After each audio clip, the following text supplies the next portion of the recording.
started now. All right. Welcome to the City Planning Committee meeting. We are live recording, so I advise that all present that audio and video of this meeting is being recorded and live streamed to the community via the City of Hobart YouTube channel. If there's any elected member present who has not yet signed in to the meeting in accordance with our COVID-19 safe plan, please do so now. And please turn off mobile devices or put them on silent. I'd like to acknowledge that we meet on the land for which the Muwinina people were custodians, and pay respects to elders past and present. Alderman Harbour, all right. So we still have a quorum. Good. We have present in the room right at the moment. We have Alderman Briscoe, Councillor Dutta, Alderman Barakis, and myself. And we have an apology from Councillor Coates. And I think yes, and Councillor Harvey is back in the room. So item 2 is the confirmation of minutes from last meetings and the special meeting. Thank you, Alderman Briscoe. Those in favour, those against, item is carried. Consideration of supplementary items, I don't think we have any. Are there any indications of pecuniary and conflicts of interest? No. Item 5 is transfer of any agenda items. Item 6, Planning Authority items, consideration of items with deputations. Thank you. Those in favour? Aye. Those against, item is carried.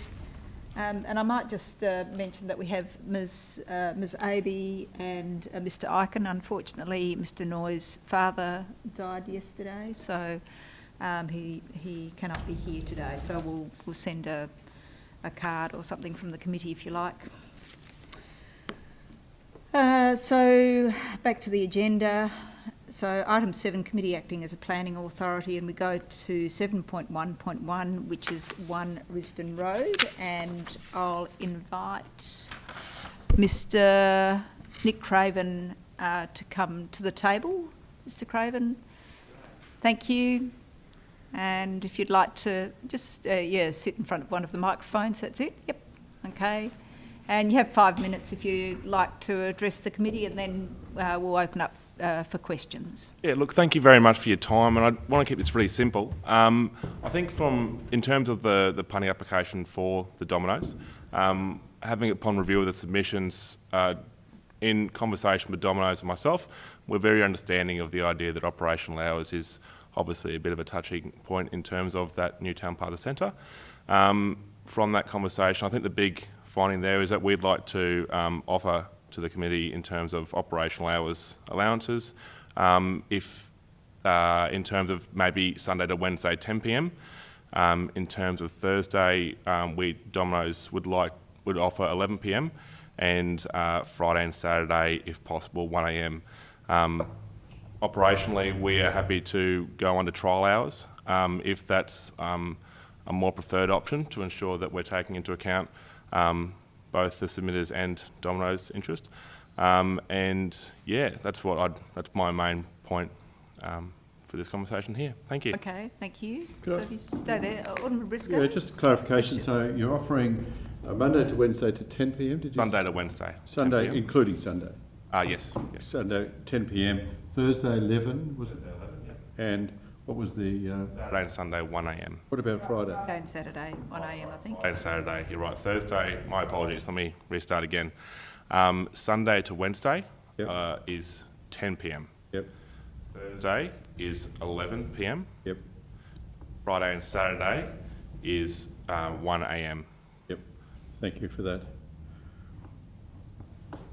Any other questions? I have a question. Just so this is purely pizza takeaway rather than you're not serving alcohol? Or you're not it's purely pizza. Yes. I see. Thank you.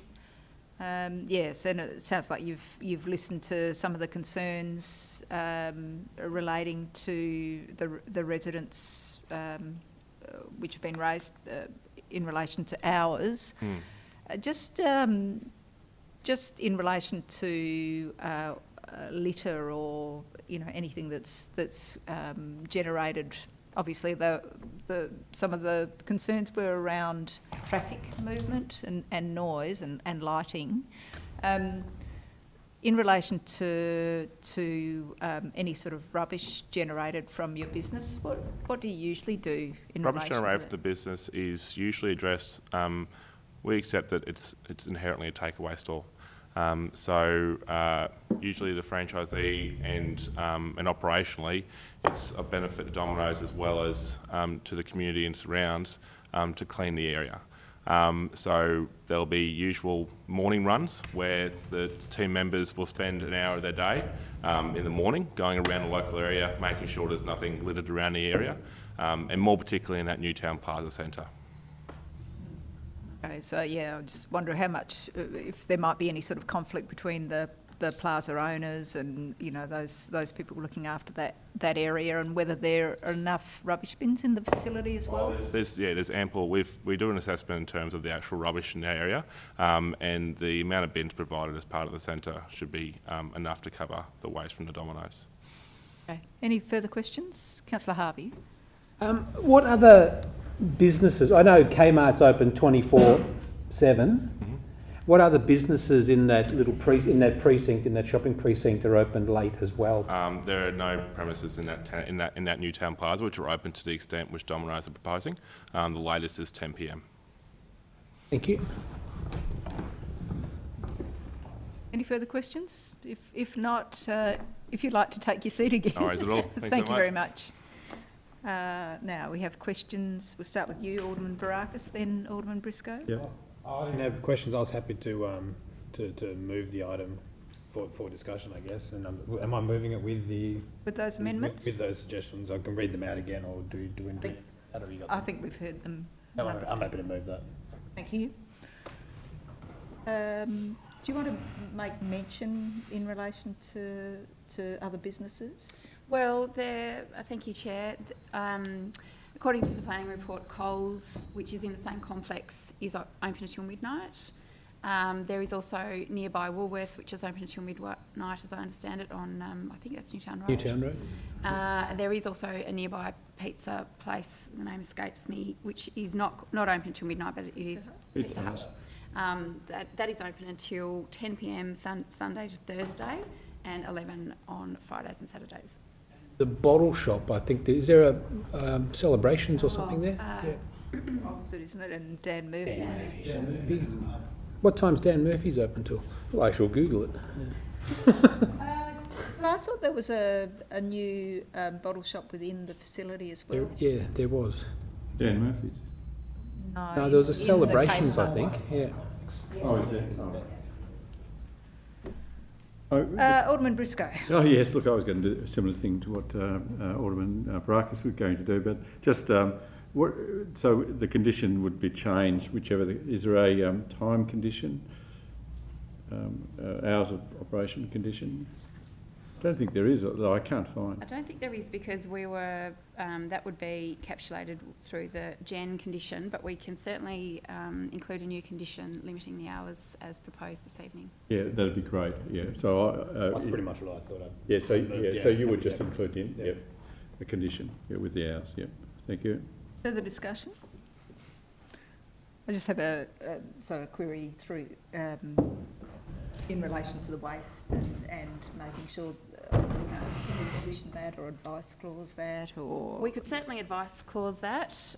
It does become problematic in terms of how far off the development site itself that we're requiring action to take place, but there'd be certainly no problem about including that as an advice clause. Through you, Chair, I imagine that there would be a bit of a waste or cleansing regime for the whole Kmart precinct. Who manages that site? So it's a private area, so I imagine it's in their interest to pick up waste on that site. It's outside that site, I think. Is that what you're concerned about? No, well, I was thinking about on the site for starters, because I think a lot of things might get consumed in the car park. That's all. In the car park, yep. Yeah. All right. Okay. So we have that modified motion. Those in favour? Aye. Those against, items carried. Now, does that go to full council? No, so Delegated. so that decision has been made now, so you'll receive advice about that. So, thank you. Right, 7.1.2 is 100 Liverpool Crescent, West Hobart. It's new dwelling. Thank you, Alderman Briscoe. Yeah, look, I'll move the recommendation. Look, it's only before us because of the driveway, which was built without planning permission, so it's really something that it goes over council reservation. I don't think there were any objections to it, and it fits in with all the things. There's nothing else that could bring in a discretion in, so I think it fits in quite well. It's quite a nice designed house, actually. I think it was the movements too, wasn't it, of the cars, or is it just the driveway? The only reason it's with the committee is due to the driveway. Okay, right. Any further discussion? If not, I'll put that. Those in favour? Aye. Those against? Items carried. 7.1.3 is 16 Romney Street, South Hobart. So it's partial demolition, alterations and extension. Can I have somebody move that, please? Or No, I have to move it. Let's get it moved along. thank you, Alderman Briscoe. Any discussion? Just a question to you, Ms. Abbey. The impacts. I mean, it's really just an extension. Yes. So the concerns raised by representatives have all been addressed, you feel, in this? Yes, they have. The two main properties are the two neighbouring properties that might be impacted.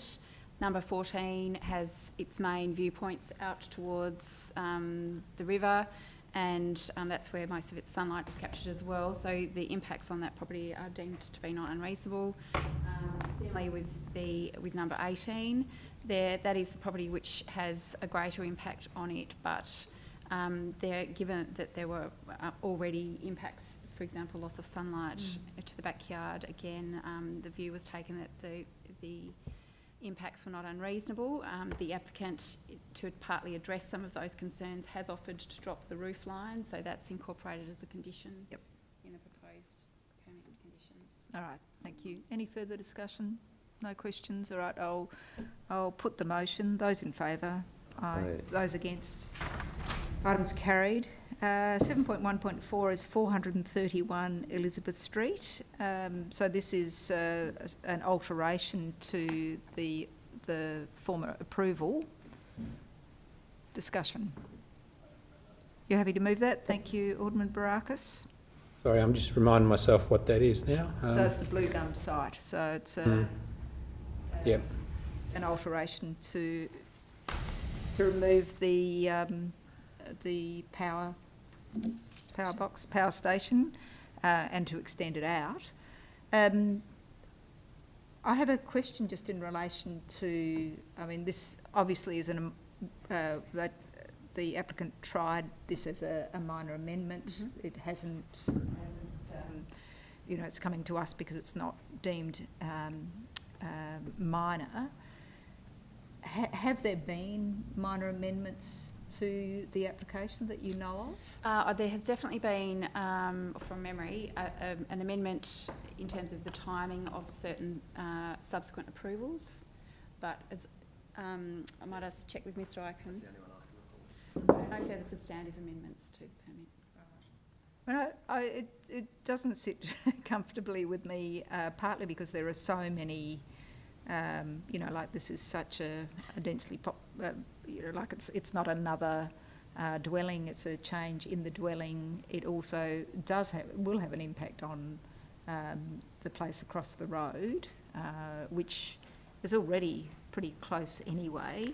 I think it's going to that 5 metre boundary. So it certainly doesn't sit comfortably with me, but any further discussion?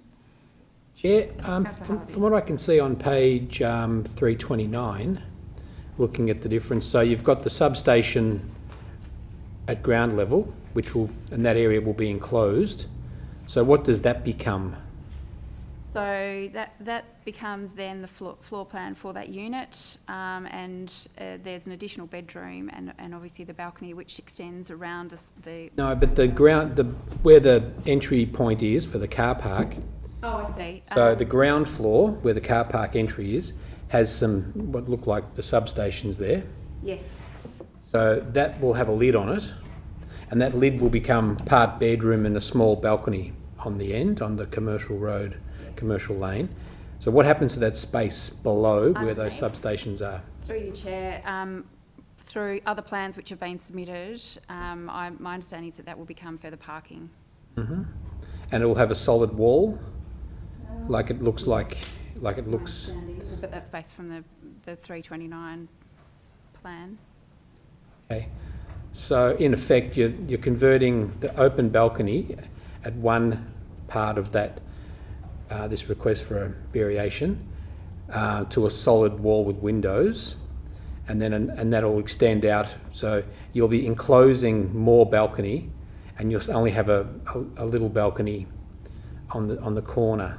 So I don't think that's unreasonable. So I'll be happy to support the recommendation.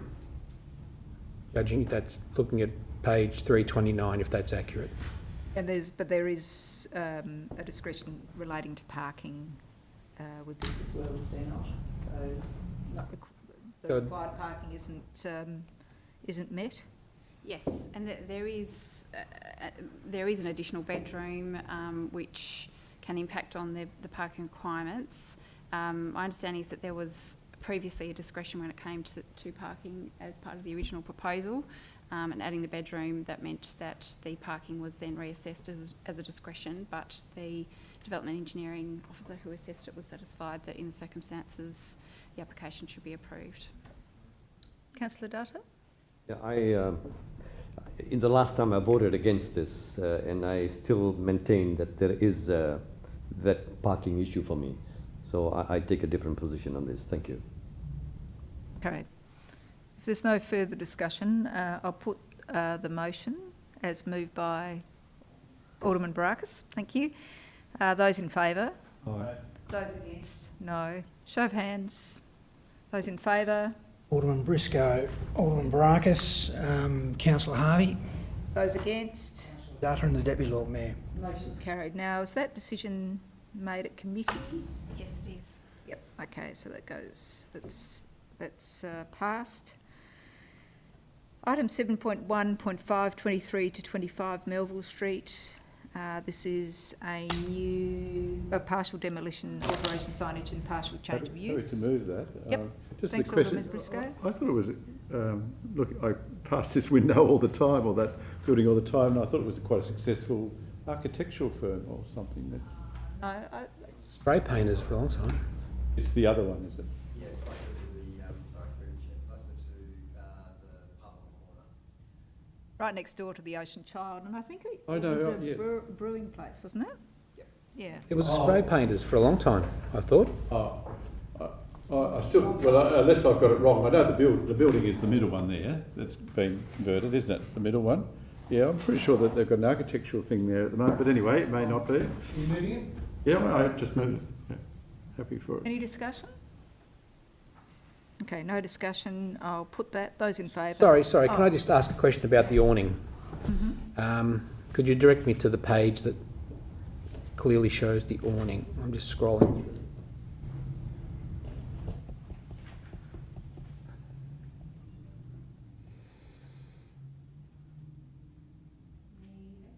best way to see that is on page 389. Apologies for the preemptive approved stamp in the middle of that page.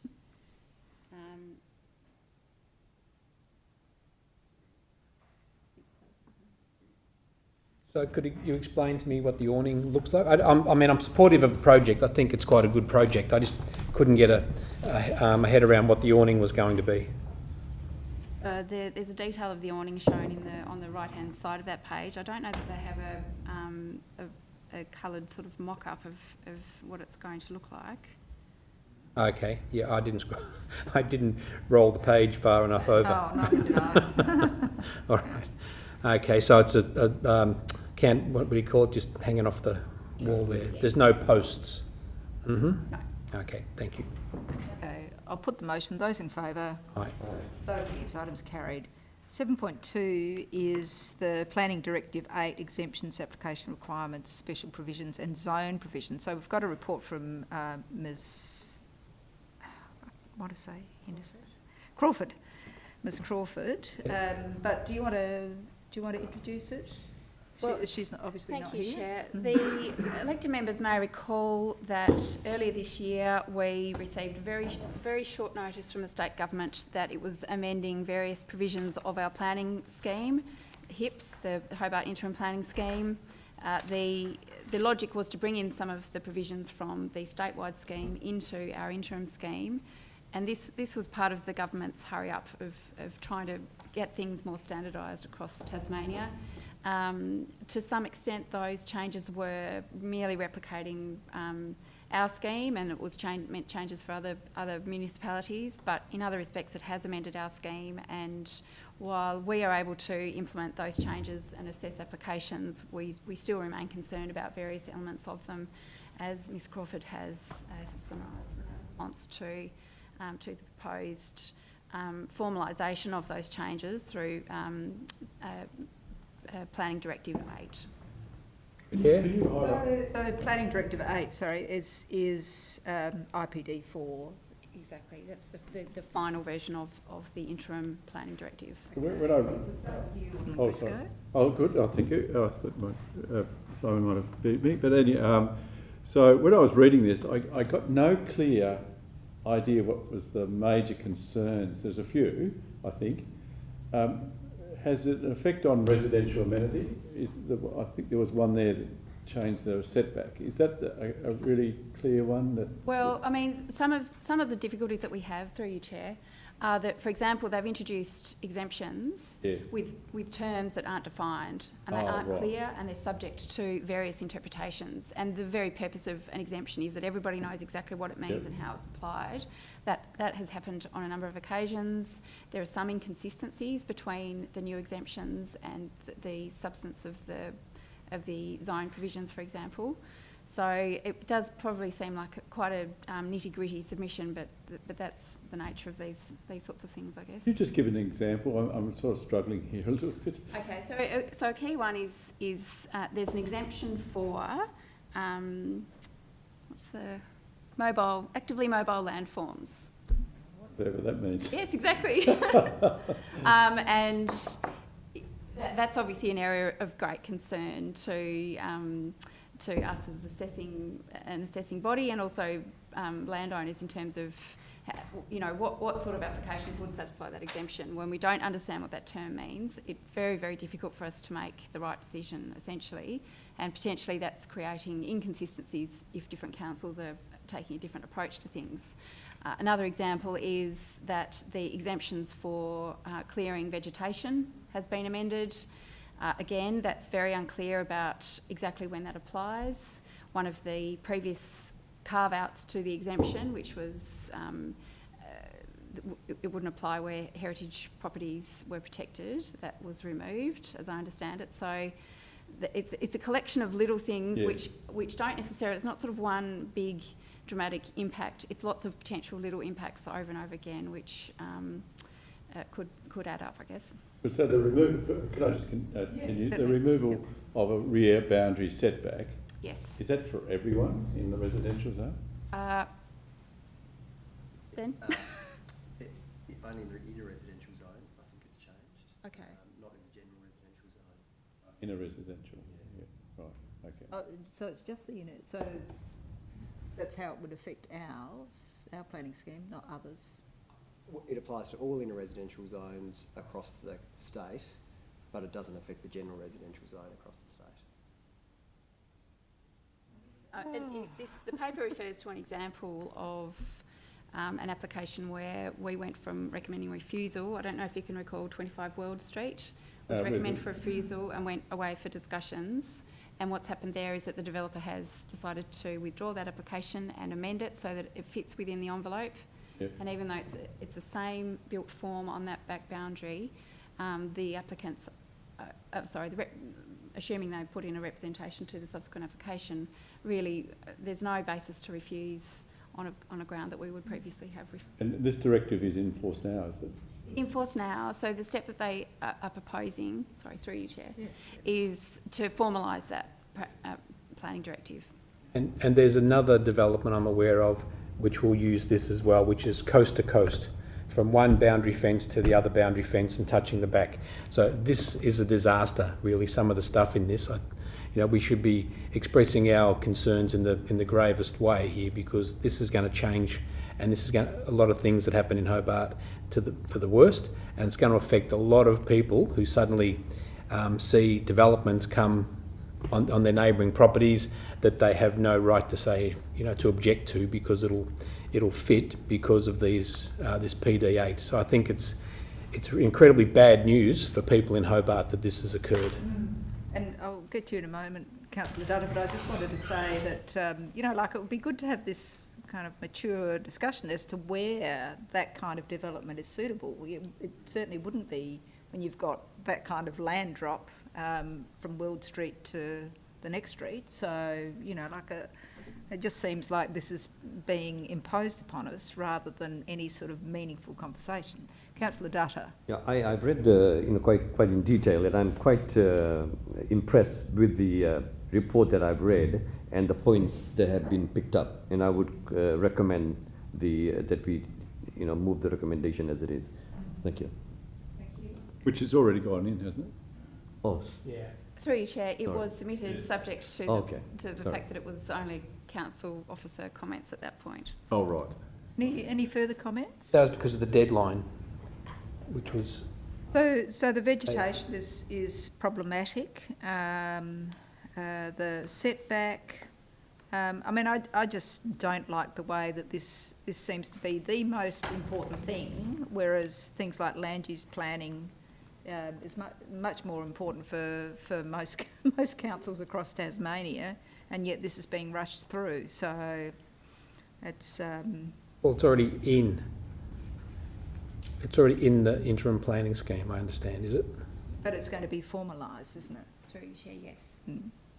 The land clearing thing, sorry, through you, Chair. The land clearing, is that the one that was aimed at, I think the one that talked about fire protection and giving people there was, I remember somebody was telling me about this a while ago, that there was a planning directive that was coming in that was going to help allow people more access to clear land for the sake of fire safety. As part of their bow rating, or? Yeah, I can't remember I just remember talking to somebody about it, and they said, "Oh, you wait till these planning directives come through, because it'll make things a lot easier." Because it happened in the context of Thomas Hill, me talking about Thomas Hill, and that came up then. It certainly relaxes the restrictions on the circumstances when land can be cleared. And it depends a little bit on how you interpret some of the terms. So there's a reference within the land clearing to gardens, as I recall. Again, what's a garden and what isn't, and rather than creating certainty, we feel that there have been more question marks thrown up rather than answered. So in essence, will this be taken on board, what we say? I mean, it has potential to be taken on board, whether it will or not?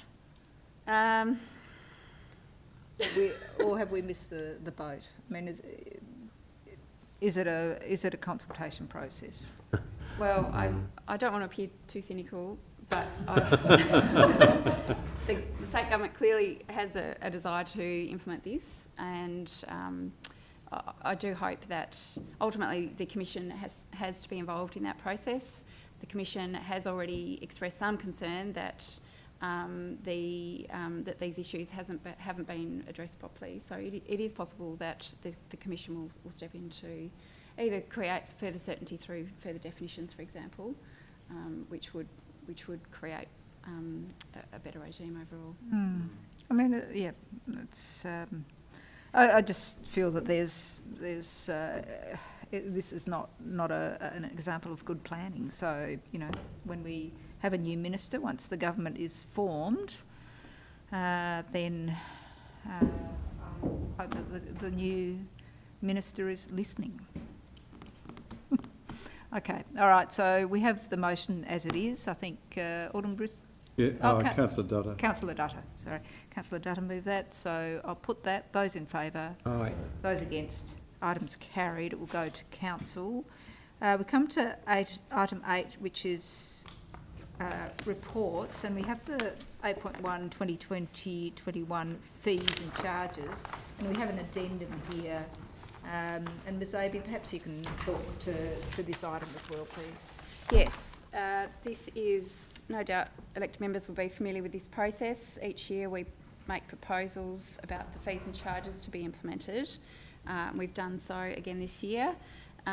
We have belatedly circulated this afternoon a page which I'm just trying to scroll through now to find the relevant page, but we're missing a couple of our proposed charges.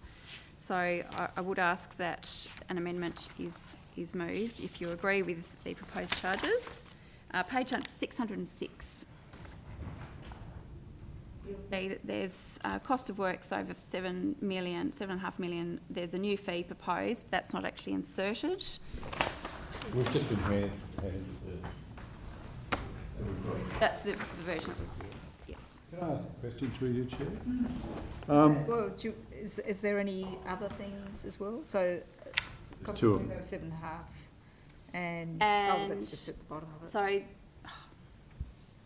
find it. I'll go there. So the first one proposed fee is $1,500, and the next one is proposed fees $3,000. Did we get rid of that fee that Alderman Briscoe imposed on us? I've got great powers. For archaeological surveys of everywhere. Not everywhere. I think that's here, isn't it? Can I ask, while Bill is trying to stir me, can I ask a question?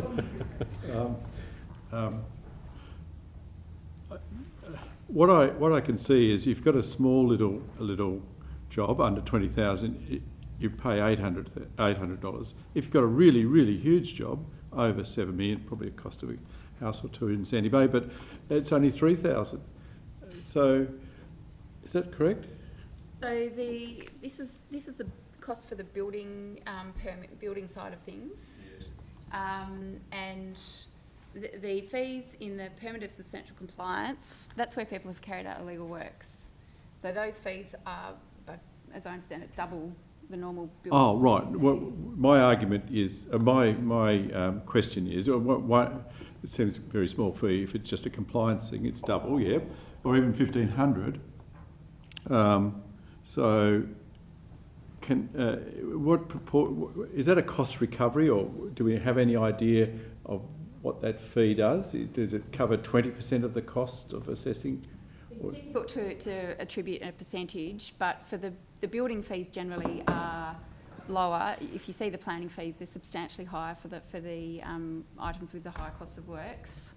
The planning's where we do tend to have a lot of officer involvement, a lot of departments involved in assessing things like UDAP. We have and potential appeals. So the fees are significantly higher for the planning side of things because there are many more steps involved. Yeah, I don't think it was the comparison of the planning. It's is it 10%, 50% of cost recovery? That's what I'm saying. Is it, say someone comes here with a $20 million project, and the planning fees for that is a small amount, isn't it? Compared with... It's a small amount, relatively speaking. The fees and charges are set as part of at the same time that we're preparing our budgets, and we sort of work out what our expenses are and work out what our fees and charges are to cover the overall expenses. So it's a bit more of a macro assessment rather than how much is this individual application going to cost. What I'm saying is that is it weighted towards the small little development, which could be a carport or an extra room or something, and the bigger developments get a discount? Or subsidise. Or subsidise, yes. You're suggesting that the cost isn't increasing proportionally to the Yeah, value. that's right, yeah. Yeah, that's right. Well, it depends. I mean, for building, the developers might argue, well, you're not really doing much more for a bigger application than you are for a smaller application. I mean, that's not that's not necessarily the case. So from a building point of view, there's sort of a standard checks that are done, and in an ideal world, they would both go through in the same time, the same process. In reality, the bigger ones do tend to be complicated, and they have more room for hitches to happen, and we need to go and have meetings with the developer and all the rest of that. So I don't know if I'm really hitting the mark for answering your question. I think you're skirting around the mark is, should we be going for more cost recovery for the bigger projects? My view is that we do that at planning, and that's where the major effort is put in from council officers' point of view. So, yes, all so right. while it might seem like the building fees don't necessarily hit them up enough, Right.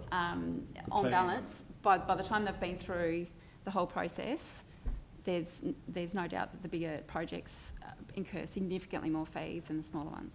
Yeah. I did come across an anomaly which I don't think council have got any control over, but you might be able to comment. A plumbing permit lasts a year, a planning permit lasts 2 years unless you substantially commence plumbing in the first year.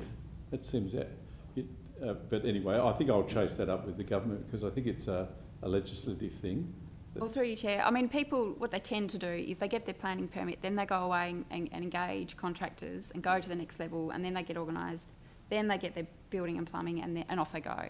So planning they might sit on for a while, but plumbing that would be less. Oh right, so that's one way they avoid the plumbing permit would. Okay, well I advise this person that they should have done that. But if you're just a one-off developer, a one-off person doing a development, you wouldn't be aware of that. Yeah. It's my understanding that you can get an extension to a plumbing permit as well. So. Right. Okay. Alderman Barakis. Thank you. I suppose just to follow the train of thought from Alderman Briscoe, I imagine obviously cost recovery is the main purpose of the fees, but as far as formulating the fees, us being competitive with other councils as well would be another consideration. How do we compare, I suppose, with the surrounding Greater Hobart councils insofar as how much we're charging, and then also how we're scaling it up in line with the size of the application? Through you, Chair, it is difficult to compare with other councils because everybody has different regimes. For example, we charge in brackets, whereas Launceston has a minimum fee and then a percentage based on cost of works. So I've done a really detailed comparison, particularly with Launceston, Glenorchy, Kingborough and Clarence, and tried to pick a point that was reasonable. I think our fees are still less overall than in particular Launceston, and there are times when, you know, some councils will be high here and lower there, but yes, there's definitely been analysis compared to other councils in the area. Definitely, like we are treading that balance between maximising our cost recovery but being competitive, so we're not. Through you, Chair, absolutely. I'll just ask a couple of questions before you, Councillor Harvey. Just, I know we've had this discussion, and you and your officers were very helpful in relation to a specific planning matter I had in Newtown.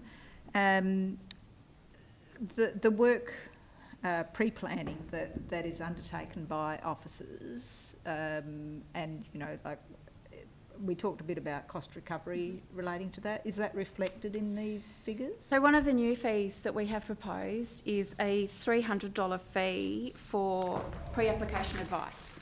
So I should introduce this notion by saying that if people walk in the door to the council or email us, which is more likely, to say, do I need planning permission for my project? We will tell them yes or no, and if it's no, we'll stamp exempt, and that's free. People can call us our duty planner, and that's free. But if people want more detailed advice, and we're essentially acting like private planners, then we are proposing that we introduce a $300 fee for that service. Look, I completely endorse that, because I think we have got the situation where a lot of time is often taken up in relation to giving advice, and sometimes I don't know if others around the table have been in the situation where, you know, people are getting deeper and deeper into into planning territory and are not getting the advice of experts. So it takes up a lot of time for council staff. But it also probably doesn't help with their development application as well, in a sense, not because of the information they're provided, but more so that they're not going into it, with eyes wide open, or really committing to what they might have to do in that case. So I'm glad to see that. So where is that? That is on page 619. Thank you. Pre-application inquiry for $300. Right. And the other question I have is a bit converse to that, I suppose. Are applicants getting value for money as well when they do apply for putting in a development application?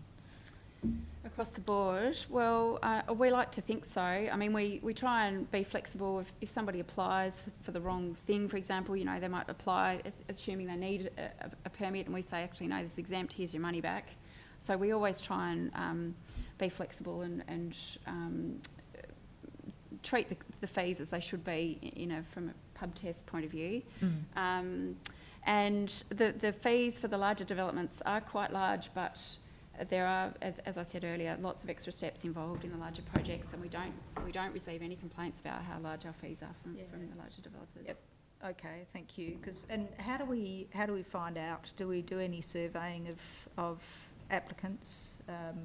Mum and dad applicants or versus others? Not that I know of, to be honest. Okay, I don't think we alright. have done that previously, but we certainly will do. Councillor Harvey, then Alderman Briscoe. Yes, the new fee with regard to the Urban Design Advisory Panel meeting, which is refundable, I see. Do we pay fees to our Urban Design Advisory Panel when they sit? And should we not be? Is that covered in another cost, or that it's a free session? We just pay for it. Through you, Chair, So it's free for the developer. We do pay fees. Each meeting would cost roughly $5,000. To date, we haven't been recovering that for pre-application items that go to UDAP, and we only recover it from the post-application ones through the higher fees. Sorry, can you remind me of the second part of your question? They get the refund. Yes. This new fee of $2,000. So, but we do recover the fee through other parts of the process. Through you, Chair. Yes, so the fees for the larger applications, which are most of the ones that go to UDAP, have gone up, or are being proposed to go up.